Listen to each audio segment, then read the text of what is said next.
Okay, guys, I think we're ready to start. So how's everyone doing today? Okay, so how we're going to do this panel is we have an intro video that we made before with all of us in it. And then we have some general questions that we get asked a lot as analysts / reviewers / whatever we do on the internet.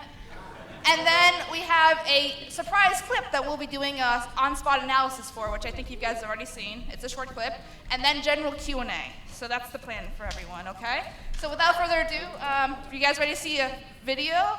Okay.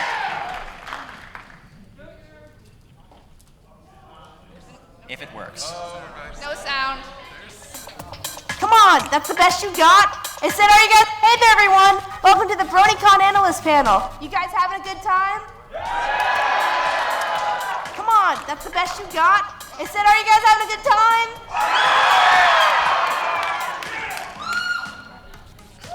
That's what I thought. I'll be your host, the main squeeze, no pun intended. I love KimPossibleAlot, or KP for those who come to an analyst panel without knowing analyst people. Why would you do that? And though I've been doing super important things at this convention, Senpai! You know, important stuff. I thought I would take this opportunity to... Let someone who knows what they're actually doing have a shot at speaking? Hey!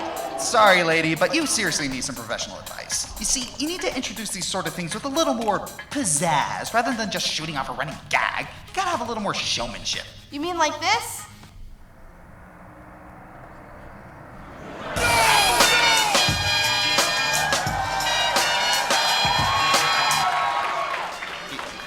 Yes, kind of like that. Who is responsible for that abomination? Good, he's distracted. She drew me like a French girl. The stuff of nightmares.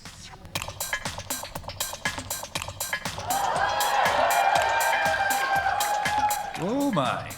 I must admit, it's still rather difficult for me to get in front of a huge crowd like this. Though it is truly wonderful to see so many like-minded fans enjoying the festivities.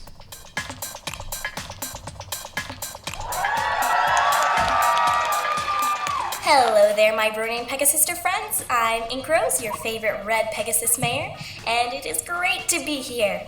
This is actually the first analysis pony panel I've ever been on, so it's definitely an honor to be doing this. Thank you all for coming.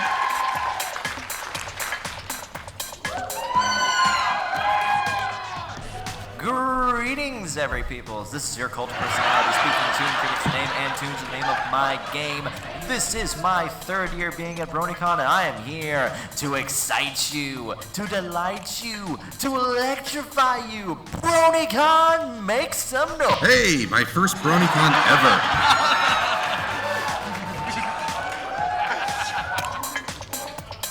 I am so glad to be amongst my fellow fans, and at least, how many ninjas did you say you'd hire if I didn't agree to this? 3, maybe.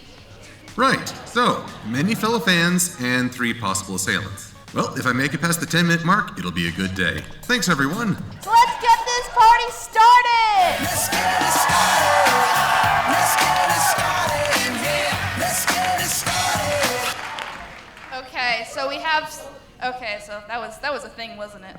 Anyway, so I have some general questions that we as analyst people get asked a lot, so hopefully it might be some of your guys' questions that you're thinking about asking in the general Q&A that we'll have later. So let me introduce everyone from not pony form. So now, I guess we'll start here. Yes, hello everybody. I am Silver Quill, the man, the myth, the hippogriff.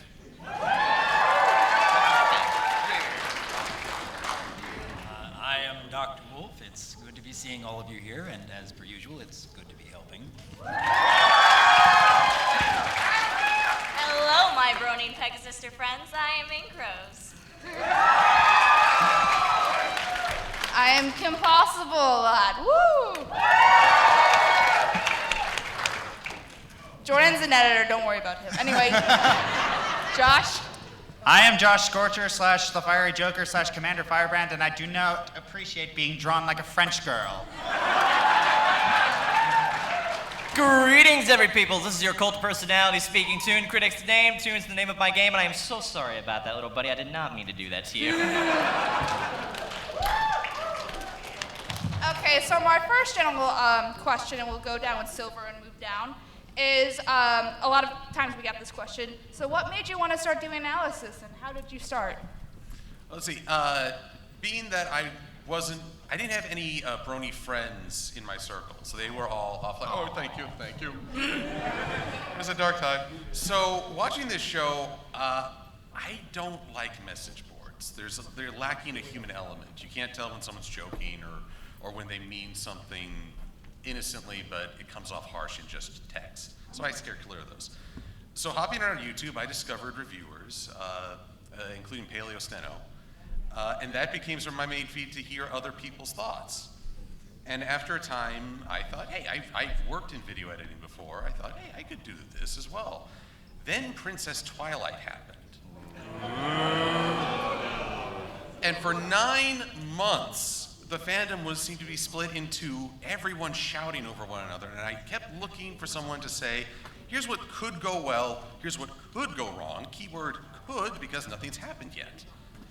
And I couldn't find that post. And so I said, okay, I want to give this a shot. So my very first video was talking about Princess Twilight. And I've been getting so much support and positive feedback from folks that I just kept going. Truth be told, I never planned to be reviewing every episode I could, but here I am. Thank you. I can remember way back in, I think it was late 2012, early 2013, I was listening to the other reviewers at the time and enjoying their thoughts on the show and seeing deeper meaning where I hadn't realized it was before. But back then, I didn't notice any of them talking about Fluttershy in a positive light.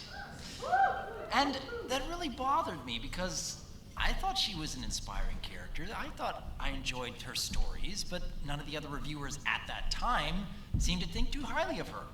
So it was around mid-May that I believe DigiBrony had posted a video saying, I want your analysis videos, send them to me. And I'm like, well, I have no idea how to make a video, but I have a lot of thoughts that I want to get out there and try to encourage people to see Fluttershy in a different way. And quite frankly, I wasn't entirely sure what to do, but I wanted to show that she is an inspiring character and that she has weaknesses that can become wonderful strengths. And I thought maybe that video would get a few dozen views. I wake up the next morning, it has over 3,000. So, much like with Silver Quill, it really surprised me how much people really gravitated towards this first video, and I thought, well, I guess I better start making a video about Applejack, and I've been making 3 to 5 videos ever since. That's been going on for over 2 years now.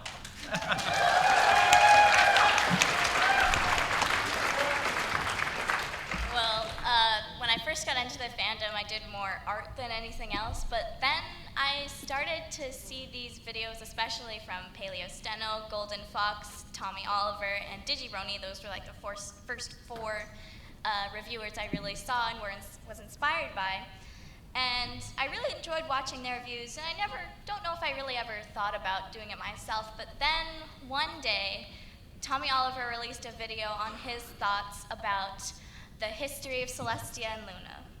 And, and I decided that, you know what, I have my own ideas for this, so I'm going to make a response video. And it took a lot of work. I learned a lot from that first one. I did a lot of editing, and it was my first time really using the microphone very much at all. And I made that first video, the history of Celestia and Luna, and that's where it all got started. And just like Dr. Wolf, I saw DigiBrony's announcement saying, hey, send me your analysis videos and I will post them on Equestria Daily. I sent him that video and he really liked it, so he put it on Equestria Daily, and that's where it basically first started. I did not expect so many views at all. I thought it was going to be a long climb to get higher and higher, but a lot of people really enjoyed the video, and I was so happy that they did. It has over 5 million views now, the first video. Wow. And that is a witch.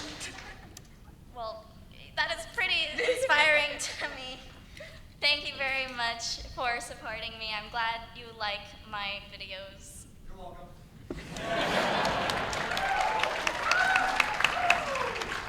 Okay. Okay, I guess how I got started is I saw a Q&A for something, and I was like, you know what, I can do that. I had a Tumblr, I still have a Tumblr blog, but I was like, I have 100 followers on Tumblr. That's like a big thing, right? So, Totally. so I did a really cruddy Windows Movie Maker thing, and then I accidentally downloaded this editing program called Camtasia Studio, which is not a good editing program at all. And then I started making my own videos badly, might add. And I just kind of, the more, I guess, as far as my style, the more I realized that I made fun of myself or poked fun, I kind of found my niche there, because all the other analysts were pretty serious and, weren't really humorous at the time. And I was just like, you know what, I'm gonna be the funny one. So that was my shtick, and then I just didn't ever look back, ever, and now I'm here. Woo! That's about it.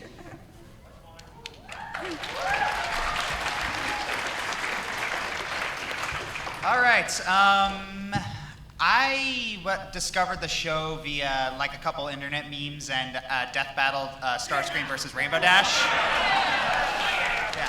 I still didn't watch the show then until one of my friends. You'll probably see him breakdancing around here in BronyCon somewhere. He's dressed like a Wonderbolt, and he's going to be breakdancing and doing backflips. Anyways, he's the one who convinced me, held me hostage to watch the first episode. And I saw the first episode, and I was like, oh, okay. And then I just kept watching it. I just kept watching the episodes, just being utterly fascinated by what I was seeing. I wouldn't call myself. I wasn't a brony yet. I wouldn't admit to myself that I was a brony yet. And I kept watching it, and I just felt the need to talk about it to somebody.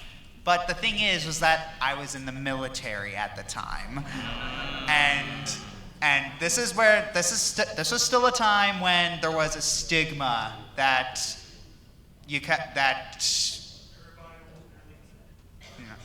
there's still a stigma that girly is bad and manly is good. There was still that stigma. It's gone now, thank goodness. But woo, we did it! Yeah, and I kind of went through an existential crisis at the time, because it's like, wait a minute, I'm in the military, and My Little Pony, I can't like both of these things. Ah! It was a weird time. Anyway, so I made a video. I made a video reviewing the first episode, and I reviewed it in the style because I didn't know how else to tackle it. But I was a huge fan of Nostalgia Critic at the time. And I knew he was never going to review it. He's never going to touch My Little Pony with a 9-foot pole. He's only going to do it. He's only going to like make little subtle jokes and nods to the fandom, but that's about it. And yeah, so made the review. So made the review. It's like, how would Nostalgia Critic tackle this? And yeah, I did steal a lot of jokes from Nostalgia Critic. Sometimes I still do, and I'm trying to shy away from that because I kind of want to break out and do my own thing. But yeah, that's how I did it. I ripped off Nostalgia Critic because I wanted to talk to somebody. I would also like to note that I was the one that held him hostage to watch Gravity Falls.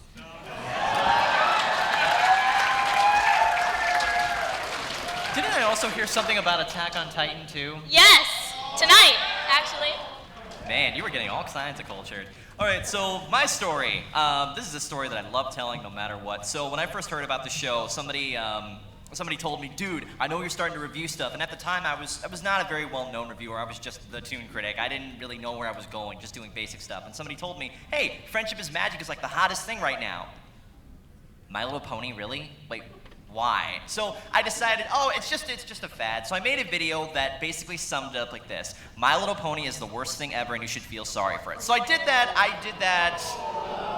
Now I didn't know. So the number keeps changing in my head, but I left that and I came back online the morning after and I'm like, okay, so let's see. 500 messages, let's see. Ooh. I did something bad, didn't I? First it was Adventure Time, now it's this. So I decided, yeah, I know, it's Adventure Time, but... Oopsie. But from there, I looked at this, and I saw, actually, Golden Fox, I was talking with him, he's like, so you're doing this too? He's like, yeah, man, it's working out really well, there's all sorts of stuff behind it. So I decided one day, you know what, why not? Let's give this a try. And from there, you know, I slowly started picking up new things. I started meeting all these awesome people. I started getting more social circles. You're my senpai, you're awesome.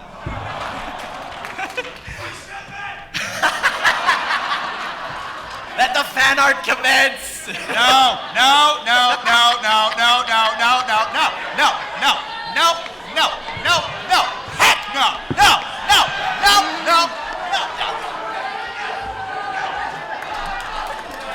I'm sorry, Josh. Josh, Josh. Oh, but anyway, it's to sum it up. Fire roast, fire roast, fire roast, fire roast, fire roast. To sum it up, it was a risky decision for me to do this, but I'm glad that I did because now I'm riding high. I'm getting a chance to meet all of you. I inspire a lot of you. All this, you guys make this possible, and I cannot thank you enough for that. So that's how I became this.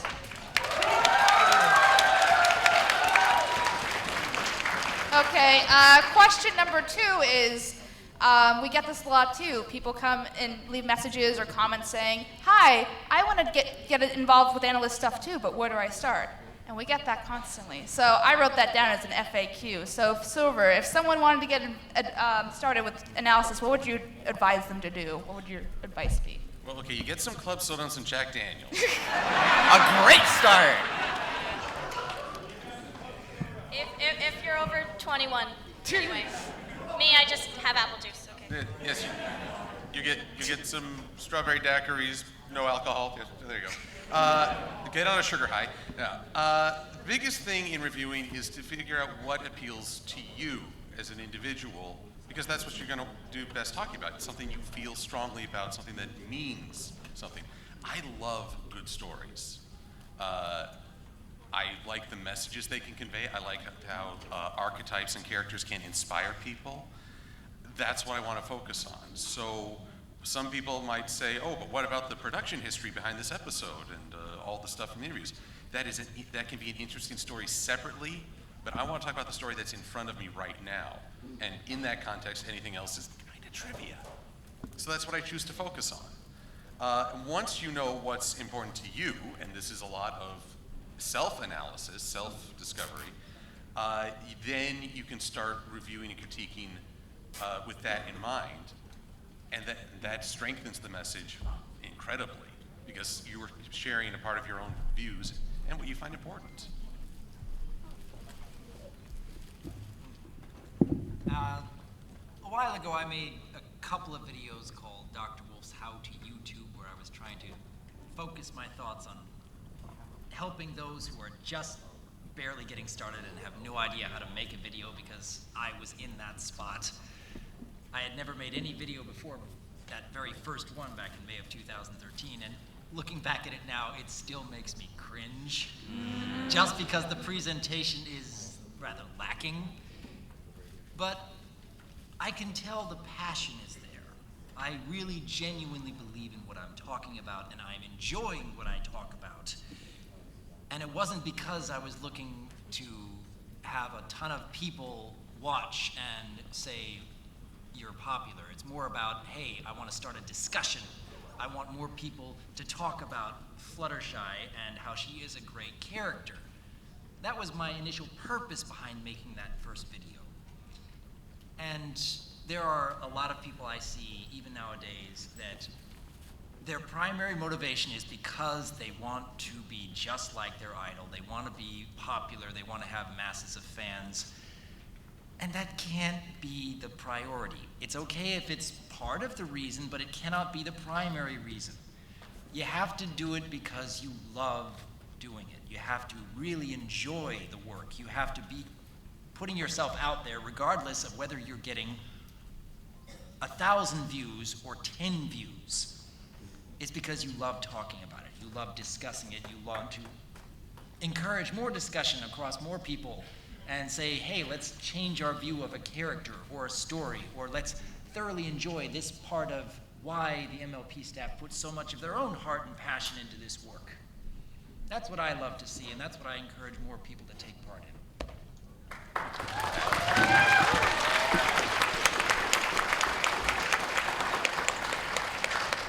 To be sort of easier for me to start because my dad does a lot of video editing, and he already had the programs, and he already had a professional microphone because he's a voice actor.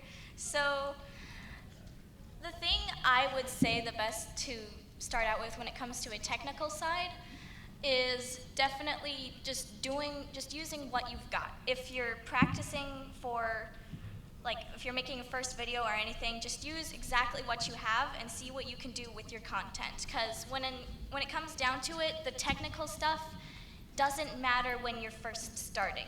What you want to first start and practice on is your content, your humor, the way you present yourself, the way you edit things together. It doesn't have to be a fancy editing program to do some really nice, simple editing. So the thing is, if you're first starting, I would definitely say the thing to work on the most is your presentation, your writing, and the way you speak. So focus on that content and focus on what you're trying to say.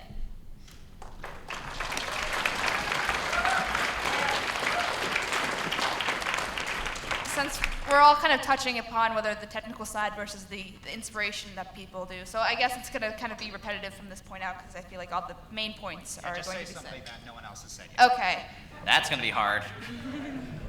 I'd say too, a lot of people are afraid of the curve, the learning curve as far as learning how to edit and using video software and all that stuff. And they try to get their friends to edit for them. And paying others to do it for them. Yeah, paying others or something like that. And it like if you want to have, there's that rule, don't work with your friends, just kind of. But a lot of it too, it's just about getting your thoughts out there. So even if you just wanted to do Windows Movie Maker, if you wanted to write your thoughts, it's just about, getting them out there. But especially too, but if you're willing to learn Premiere and After Effects and all that fancy mumbo jumbo, then good on you. But I definitely recommend it, but it's not an overnight process that like people think it is. Like they think they'll make a video, it's gonna be amazing, everyone's gonna love it, it'll be on a question daily, they'll get like 5,000 subscribers in a night. It doesn't happen like that, I promise. So I'd say just be persistent if you're sure you want to do this, and make sure you know you want to do this. Okay.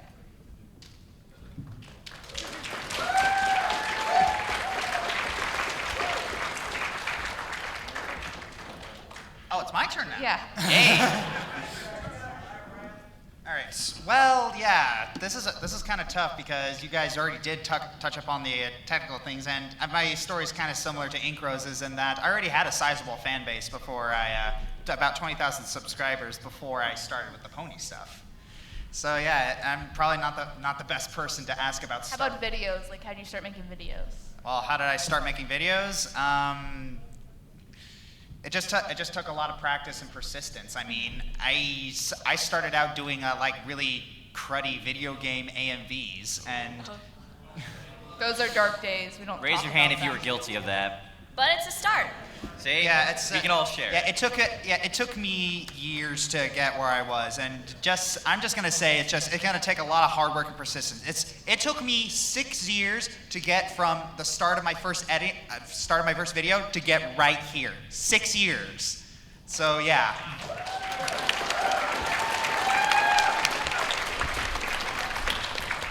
So pretty much what these guys have been saying is really important. You got the technical aspects down. You have, yes, the techniques and skills. But I think one thing that is not really seen in a lot of reviewers, or at least with people who are starting out, passion. You have to have a love for what you do. And if people see that, they're going to be interested in it. And people who have fun with it, people who, go back to the fans and say, hey, what do you guys think? You get involved. You show that you're willing to, reach out to people. You show that... Well, you may be like, how do I put this? You may be working a job, you may be doing all these different things, but you take time out of that day to, answer a few questions, show that you care so much about like everything. It works from there, and people will believe that. People will see you as an inspiration. People will see you as somebody they can look up to. It's real. It's about believing, I think. It's passion. It's all of this. It's all those combustible elements that work together. If you believe in that person, you believe in any of these guys, you're good. Make your dreams come true! Just do it! Just do it! Just do it!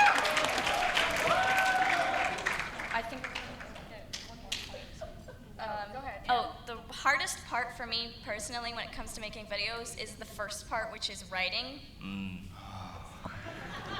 Especially since I make stories. It takes a lot of work. There's a lot more content I put into it than I do within my analysis videos or my reviews. Definitely writing is the hardest part. And then recording too, because, one more thing when it comes to recording, you gotta make different takes, okay? Like, if you make a mistake in the video, if you make a mistake and then it goes into the video in YouTube, that's not going to ever be taken out because you can't replace YouTube videos like you can on DeviantArt. So you've gotta edit out all the takes, you gotta make sure your writing is perfect, and then that's the best starting point you can have. Editing can be pretty easy, but you just gotta know how to do it. But yeah, writing, hardest part. Okay, I do got one more thing to say. It's what is your goal with your videos? If your goal is to get on one of these panels, if your goal is to sit down and get hundreds of screaming fans, close the computer. You're not going anywhere. Do not do this for internet fame. That is the one thing a lot of people seem to be really disappointed in. If you're doing this for fame, if you're doing this to get horse famous, if you're doing this to try and get up here, no. People are just gonna see, they're just trying to get famous, they're trying to do this and that. It's not real. I'm doing it because it's fun and I like making people laugh. Kumquat! Okay. I love doing it too. I'm here to entertain. This last one is pretty fast. Now we've talked about all this editing and mumbo jumbo business stuff. So another question we get constantly is, hey, I want to collab with you. What do I do? Will you collab with me? So I guess we'll go down the line and just talk about what you would probably need to collab with one of us if we think you're on a level, and then we'll just jump into Q&A. So, what? Wait. Okay. No, you just say. Oh, what? Why? Anyway, No, I'm staring at the woman behind you. Oh. All right, so. Get a room. No. Anyway, so if one of the BronyCon staff can get Q&A mic ready, and then so Silver, what do you say for people who want to collab with you? What do? Do you turn them away? Do you shoot them out the door? Get out. No. One of the first things I try to do is look at their channel, and I'm afraid 90% of the time there's nothing. Or they've liked a lot of videos, or maybe they've put out some Let's Plays, but I'm sorry, but you're asking me to devote time and energy, because I like to keep a visual consistency. I draw poses for my collaborators. In fact, I think several folk here use what I drew of them. Not me. And because I want to keep the consistency, but that doubles the workload. That doubles the production time. Collabs take a lot of time and energy. And if I don't even know what your style is, what your voice sounds like, what your humor, your writing, you're asking me to take a real leap of faith into dark with nothing to go on. And I'm sorry, but that's asking too much. I mean, I've collabed with everyone at this table. And because I knew them, I enjoyed their work, I thought this is gonna be cool. And there are people like Voice in the audience that I have. Hey, Voice! Woo! Get up here! I had him Voice, tasered. you can come up. You can come up if you want. Come on. So, Hey, Voice! So as our companion joins us, the basic message is people recognize effort. You need to put forth effort before you ask other people to collab with you. I got a blue one now. Hey, we're matching. Oh. I should be. No. Okay. Okay, Dr. Wolf, go for it. All right. I have probably done more collaboration projects than any other Brony YouTuber I've met. Understatement. Yes. I like to work with lots and lots and lots of people.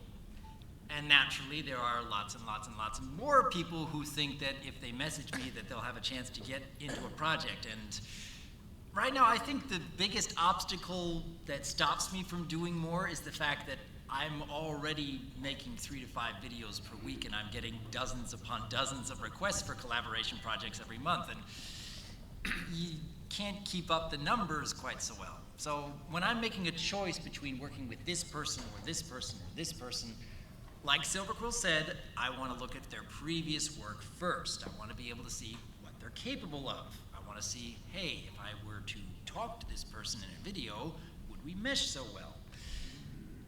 For the Moment with Dr. Wolf series, I like involving a lot of new people because it's more about creating really good discussion topics that affect a lot of people, and therefore you need a lot of different perspectives and a lot of different opinions, but there are a lot of people who want to collaborate with me who have never recorded a single line of dialogue in their life, and who basically expect to use nothing but their onboard microphone that comes with their computer, which again, it is not a guaranteed no, but it's already about 98% there.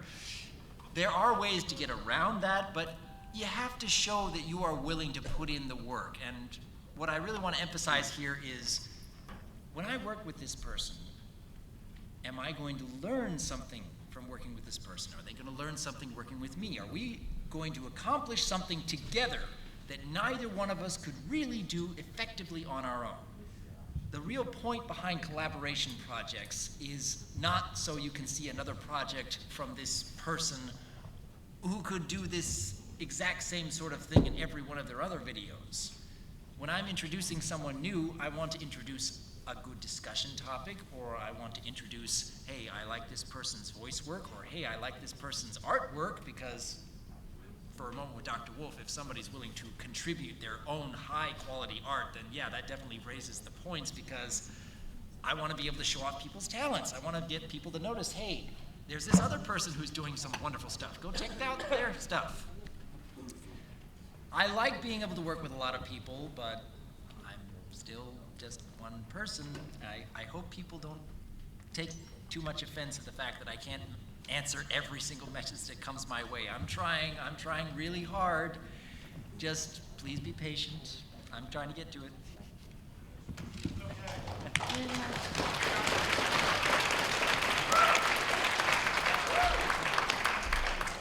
I don't do too many collabs because the stuff that I mainly work on isn't exactly meant for collabs. So when it comes to collaborations, I think the most important part is basically, is this a topic that needs to be covered by 2 people? Because sometimes it's it's nice to have 2 different views on something. So when you're doing a collab on a specific maybe episode, it might be nice if it's one that's slightly controversial, or if the person you're collabing with has separate views on the topic from you. So that's a pretty important part, I feel. As they were talking about, you've got to have some previous experience, and also there's the fact that it's kind of, we're probably not going to do a collab with someone we don't know, because even if we know they're a person that's pretty good, it depends on the collabor, by the way. Sometimes we just like collabing with people in our inner circle of friends, so it just really depends on the person. In that sense, Dr. Wolf is more of a person that will collab with a lot of different people. Yeah. Well, I'm more a person that kind of just goes in my little inner circle of friends. So it depends highly on the person, and again, content, it depends on if this is a subject you think should be tackled by 2 people, or maybe 1 person, or maybe a bunch of different people. That's all for me. I'm gonna start sounding like a beat up horse. What's the expression? Broken record. Yeah, broken record. I was gonna say broken horse. I'm just like, wait a minute. It's funny because ponies. Anyway, I guess I'll just make mine short.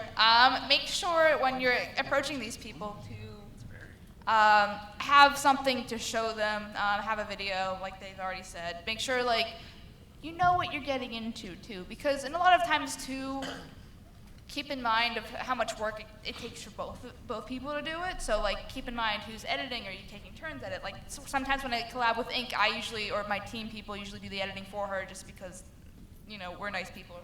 And try to get your lines in on time. I know I've failed at that several times. So yeah, keep in mind of other people's time, and then just make sure you have all the right equipment, like a professional microphone, editing software, all that how-to stuff. And if you have a good portfolio, then we'll more likely lend you our ear than just saying, "Oh, I like to collab. I've never done anything ever. Can you do all the work?" And I'm like, maybe. How much you paying me? No. But, If we're talking about this, then sure, maybe. Okay, Josh. All right.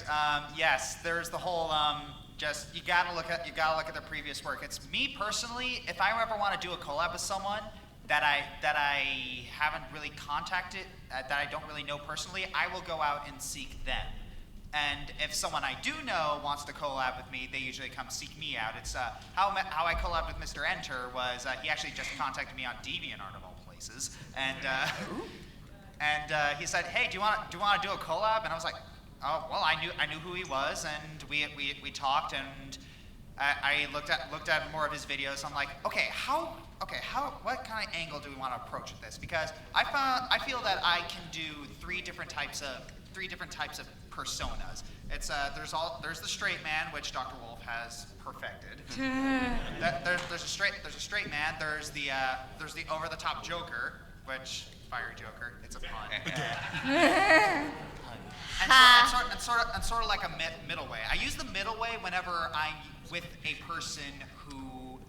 I use the middle way when I'm with a person who is on equal grounds comedically with me. So like a Toon Critic, Voice, Silverquill. It's like if I'm on equal grounds with them comedically, I'll do that. But if I'm going with a straight man, I'm going to be over the top. So if I'm with Dr. Wolf, I'm going to be over the top. But if someone is, usually when I do a collabs, I do want to make a person feel welcome. I want to make sure, I want to give them a part of the spotlight. So a lot of times, like during my Over a Barrel with Jerry Pete, I had to pull back into straight man mode in order to give him some time in the limelight, because collabs are supposed to be mutually beneficial. They're supposed to build each other up. You're supposed to play to each other's strengths and cover each other's weaknesses. Oh yeah. The analysis Those anarchy. are the best collabs I'm ever a part of. I love those. I'm so glad I'm a part of those. Not to mention the Mod Pie one, Oh, there you go. which a lot of people seem to like. Killing you with cuteness. I know, I'm dead now. Thanks a lot. You were Phoenix also down. British. I was also British when I died randomly. The great thing about collabs, that's kind of how I got really got into this. I started contacting people. I started saying, hey, I'm not really, I'm still learning some stuff. So when I did a collab with somebody, I wanted to learn from them. I wanted to say, okay, these guys are really good at what they do. May I work with you and see what I can learn from you? And I think probably one person that I learned the most from is Golden Fox. And Golden Fox, no, you're not here, man. We really wish you could be here. So hey, give us some love for Golden Fox.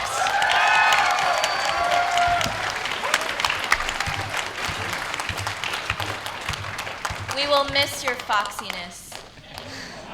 I can say that despite being like the least horse famous person here, I've worked with some of the best, and I've learned so much from some of the best. I've learned the best from Voice. I've learned the best from Josh. I've learned so much from Silverquill and Dr. Wolf. I've learned stuff from you, KP, and I've learned stuff from you, Aang. I've learned how to be so good at this. I've learned a lot of stuff. But the one thing about collabs, though, if I'm... It can be taught. No, the great thing about collabs, though, is that when I want to work with somebody, I want to learn from them. And some people have approached me. I've approached a lot of people, and there are some people that I see that are struggling, just like, oh, God, I don't know what to do here. Well, I'm kind of popular, I guess. I'll help you out, sure. And I like doing that. I've really helped out a lot of people. People have helped out me. It's a mutual thing. But I've had some people, like some people have said, I've had some people approach me who've never done this before. And about that, I think the way that I can put this is that if you want to work with us, you have to prove yourself. You have to get out there, do some stuff on your own, show that you're passionate about this. Because if you just do 3 or 4 videos and you quit, then we're not going to see that you care about this. If you care, if you want to do this, if you're genuine about this, we'll consider it. well, at the very least, consider it. We won't just deny you, so. Oh, me, right. Hey, Voice is here. All right. Yeah, Almost just didn't like notice a you combination of what pretty much everyone said. Make sure you have plenty of material to work with, like past material before you like contact us. Make sure again good mic skills and Sound good, I think. sound good. Also, just have like when it comes to collaborations, have fun, even if it's like an intense debate. How many people see my Dragon Quest review with Buck Brony? Hey. Okay. Yeah. It's one of the most intense debates I've ever been in on just one episode. He loves it. I absolutely despise it. But while we were working on it, I was just like, this is intense. I love it. I was like, yeah, this is great too. And just one of the things is just have fun with what you're doing, because that's what collaborations tend to do. Just have fun, poke fun at the episode you're working on, or compliment each other, or poke fun at each other. Just have fun with it. Yeah. Do we have anything else? Okay. Now we're gonna, if I could have one of the staff people set up a microphone for Q&A. Let's do some Q&A. Woo! Yeah, let's do some Q&A. So how about? We want to hear from you guys. Let's do some quack. So I guess form a line right here, and the microphone will be brought over. Everybody scurry to that line. General rules. Hurry up. General rules for Q&A though, that I wrote down that we get a lot. We only have 15 minutes, so we don't have too much. So let the Make kids these go in the questions front quick. of the line, so anyone under 10 gets to cut the front of the line. Yeah. Try to save hugs and fan art and personal interactions for later, because we'll be outside and signing things and stuff. Yeah. So make sure we just want to go through as many questions as possible now, and then try to keep questions on topic. We don't want to hear about your pink alicorn OC, please. Okay. One more thing. I am also going to be in the vendor hall at my booth with my prints. I don't know how many of you are doing the contest.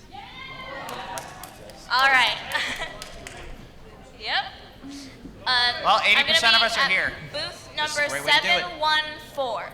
714. So you can meet with me there. I'll do autographs there as well. It's one after 713, which is a reference to Harry Potter. Not to mention, I'm also References. boothing with a plush maker called Kia Shone, and she does the most adorable little plushes. So yeah, they're so cute. Okay, let us commence. We ready, staff? You ready? So any kids under 10 that want to go in the front? Yeah, or- Derpy, come on up. We'll Derpy you. It's just fan art. Well, I don't think she's. I'm sorry. It wasn't that. All right, I guess that's it. Okay. We can so, start. Go ahead. Yeah. These two? Oh, young kids. Okay. Oh, okay. I know you two. Well, how did you design your OCs and decide which one was the best out of all of the ones that you've designed? Adam Lambert music video. That is all. I just looked at I just looked at myself. I was like, okay, how can I represent me as a pony? And I tried. Okay, so like light skin, like blondish hair, glasses. Although I think I ended up going with like spectacles. But again, thanks to Agent Pro and also Looney Turtle who helped make those OCs. All right, me, my two favorite colors are red and yellow, and I wanted to put those onto my character, but the problem was that when I first did it, you don't want to see my first OC. It was when I first did it, the coloring was just really, really off, and then I showed it to one of my friends. He said it made his eyes hurt, and so he gave me some suggestions to tone it down, make the red a little more of a brick or auburn, and make the hair a little more of a hay color.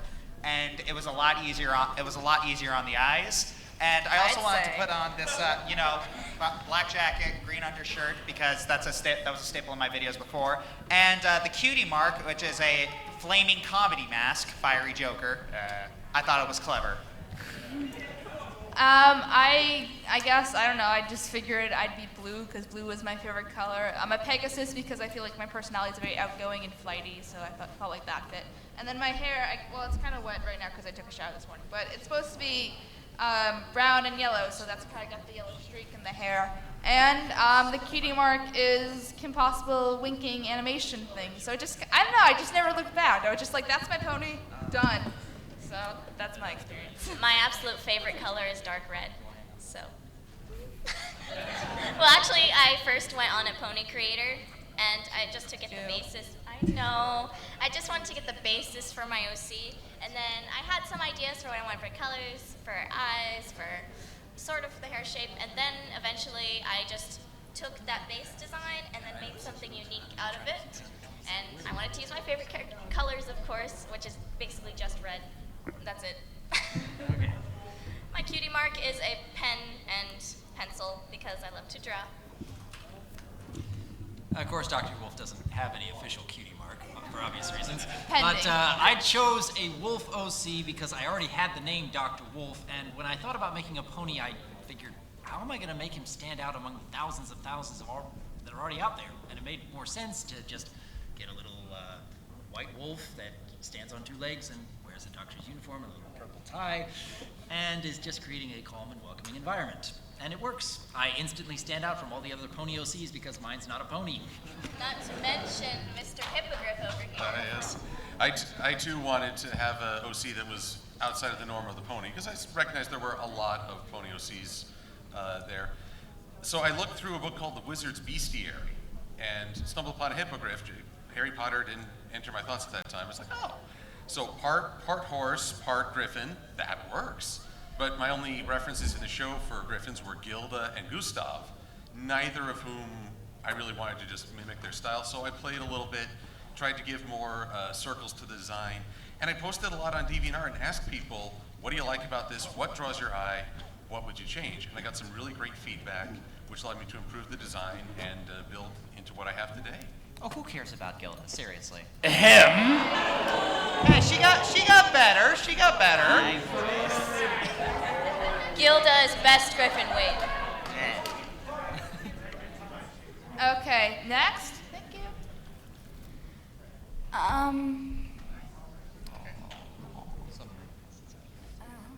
Take your time, you're fine. Specifically in Crows, what inspired you to draw? What inspired me to draw? Well, actually, when I was little, I made a bunch of little books. I would staple paper together and make books, and I would draw stick figures in them, basically. I had stick figures of all my family that I would make little stories with. That was basically the first thing. Like, I made random little stories. I had red for my color, purple for my mom's color, basically stuff like that. And after that, when I got into the Star Wars fandom, May the horse be with you. my favorite character was Ahsoka. I still love Ahsoka a lot, actually. Clone Wars for the win! Yay! Clone Wars is the best. I would take screenshots from the show and I would start redrawing them. Like, I would look at them and I would start drawing what I saw. And that helped me to really start understanding how to do shape and form on a character, not just make them sticks. Just actually have them have the arms and what their face would look like. I started learning how to structure the face and make it proportional. After that, I got into ponies, started drawing a lot of ponies. Once you start understanding by drawing from an exact screenshot, you can start taking that character and putting it into different poses because now you know how to draw that character. That's how I would suggest to really start doing it, is to look at stuff you really like and draw it. Don't trace.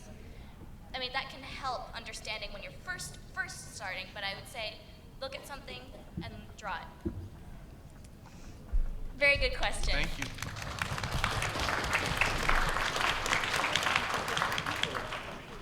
What's the most challenging part of analyzing an MLP episode? What? I'm sorry? I'm sorry? What's the most challenging part of analyzing an MLP episode? Trying to be fair about it and not making sure that you don't, anger one side of the fandom that really liked it or didn't like it. Trying to come up with things to say for an episode that's just kind of meh. That haven't been said already. Yeah.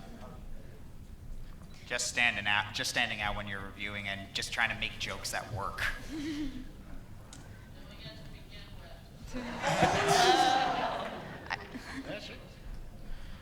Okay, we know in the recording process that accidents do happen, but what is the most interesting for you, accident or injury, that you suffered while recording or working on your videos? Go. Josh Okay. wants to have a story. Okay, I do. It's kind of a pathetic story. I wish it was a cooler injury, but okay. And I wish I did something cool when I did it, but it's not really all that cool. It's my Mystery on the Friendship Express review when the Autark was shooting all those lasers at me. And he shot those laser blades at me, and I was supposed to flinch backwards. I actually flinched backwards and hit my head on the back of a solid brick wall. I was on the floor for about 10 to 15 minutes, just holding. I never want to do this again. I forgot how to review. Thankfully I didn't give myself a concussion, and even if I did give myself a concussion, the military wouldn't let me take a sick day. Had to stop. Well, I think it was when I was editing during a thunderstorm, the power surged and my computer shut off. And thankfully everything was saved, but a few days later the computer wouldn't start up at all, and I had to get the motherboard replaced. And that was a horrible experience. I was without my drawing computer for so long, and I wanted to draw so bad. First time ever using Adobe Premiere Elements, I didn't have the snap tool on. So basically what happens is, basically what the snap tool does is allows like an image or something to basically snap into place. That way it's seamless. This is on my Rainbow Falls review.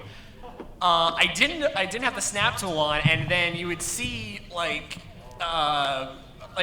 one version of an OC, then a blank space, then my other's OC. It's like, what the hell did I do? Let me just say, this is a little bit of a fun thing. I was recording my lines for the collab with me and Golden Fox on Super Speedy. Anybody remember that? Yeah. So that went over well. I was really into it. I'm just like, yes, this is the most hardcore I've ever been. And I find out that it's not on the wrong mic. I spent 20 to 30 minutes with the wrong mic. Have to do it all over again. I've had that happen to me too. Or a lot of me too. Or a lot of times, I use Audacity to record usually, and I forget to set it to my Yeti, so I do like an hour of raw audio, and heavens above. It's in like my built-in microphone, so I have to redo it over again, and I'm not smart enough to check these things before I send them out, so the editors are like, what? Why is your mic suddenly awful? You gave me nothing. What am I supposed to do with nothing? Divide by 0. All I'm hearing is absolutely nothing. All right. Okay, next then. Hi. Hey. Hello. What's up? I would like you all to thrill me. Yo, Ben.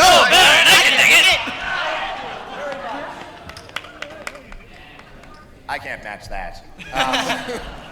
My question is, the fact that you guys are all kind of a community, you know each other, you work with each other, you're friends, I think. It's more like tolerance. I don't know about but, Silver. We have death battles on a regular basis. Yeah. So my I question, lose. We are TF2 characters, and they're pretty insane. Right.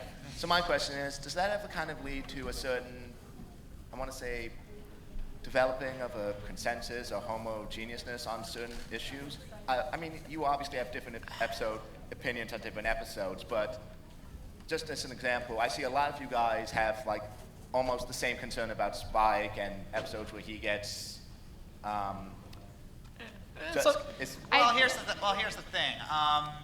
Sometimes when I'm collabing with someone on someone else's channel, I'll try and say that I technically do have a different opinion, but at the end of the day, the collab is on their channel. It's their video. I'm basically there as like I'm a second opinion. I'd say too, we definitely have to move fast as far as if we're trying to get episodes out. So a lot of times we don't have time to talk to each other and discuss the episode. We just go. So sometimes it's just coincidence. Yeah, there's a mistaken belief that because we share similar opinions, obviously we must be telling each other what to say. Sometimes when you hear an idea repeatedly, that's the impression it's given to a large part of the audience. Sometimes it's coincidence if like we are on the same page with an episode, or we like sometimes we have like a different perspective on like how we view each scene. For example, again, the Dragon Quest review, like Buck saw the teasing as just teasing. I saw it as mocking, but we are able to work off one another, like one side of the argument and the other side of the argument. Yeah, and sometimes when people discuss things, people change their minds.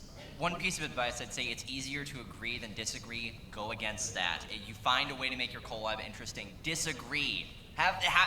Don't be afraid to have a controversial opinion. Overruled.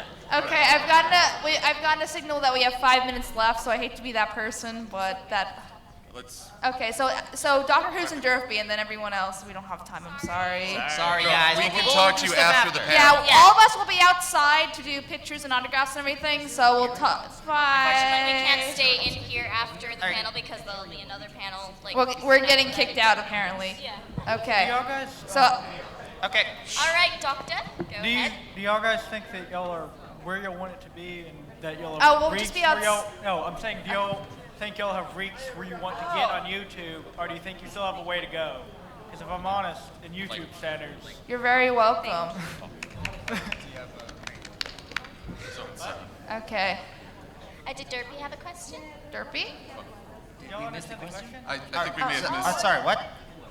Are y'all where y'all want it to be on YouTube? Do y'all think y'all have achieved are we- what y'all want it to do? No way. I am still climbing up, and I got a long I think way to go. the thing is, once you realize you're starting to gain fame, you always want more. Yeah, you do always want more. want more. I do want this to be a full-time job. It's like I got my Patreon money, I got my YouTube ad revenue money, and I'm thinking about starting shirts. I'm not entirely sure if I want to do that, but do it. Just do it. Yeah, but anyways.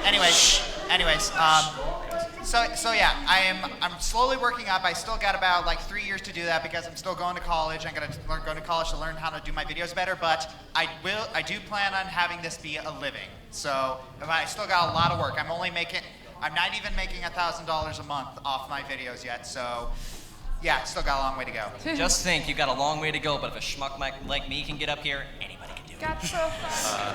I'm so far. I'm gonna say I had no plans on YouTube. I figured I'd get on my digital soapbox and maybe have 100 subscribers, and there you go. I've been blown away by the support. I still work a day job, and I plan to keep working a day job. This is just something I enjoy doing, and I'm going to keep going and see where it goes. But I can't say there's a fixed plan. The goal is always just to do for the next video to be better than the last one and keep building up from there. I'm very happy with where I am right now, but like KP was saying, I always love getting more people to see my stuff and getting so much more feedback. The best comments I ever get are ones that tell me about what their favorite part of the story was and what they most liked about it, and if they really like it, I'm always really happy, so I really like getting those comments. I've gotten so many wonderful comments on my most recent video, Dragon Queen Chapter 1. Have any of you seen that one yet? Dragon Queen Chapter, okay, you might really like that one. I'm just really like getting people to see my stuff. That's basically the reason I do what I do, is people loving my stuff always makes me super happy, and it makes me feel like I'm doing great stuff that people like. You guys make this possible, and you rock. I'm almost to 100,000 subscribers, and I'm super happy about that. Thank you to everyone. Okay, you have the last question, my dear. If the rating of My Little Pony went from what is essentially G to what is essentially PG, what would you want to see? So if they went up like an age demographic? Disney movie. Yeah. So that means they could actually have people die. Because Yeah. PG, we all know Disney makes everyone die, like all the parents. That means Applejack's parents would be canon, yes! Okay. I think that's it, everybody. Thank you for being such a great audience. We'll be outside to do personal stuff. Street past me. But try not to stop us until we get outside, okay?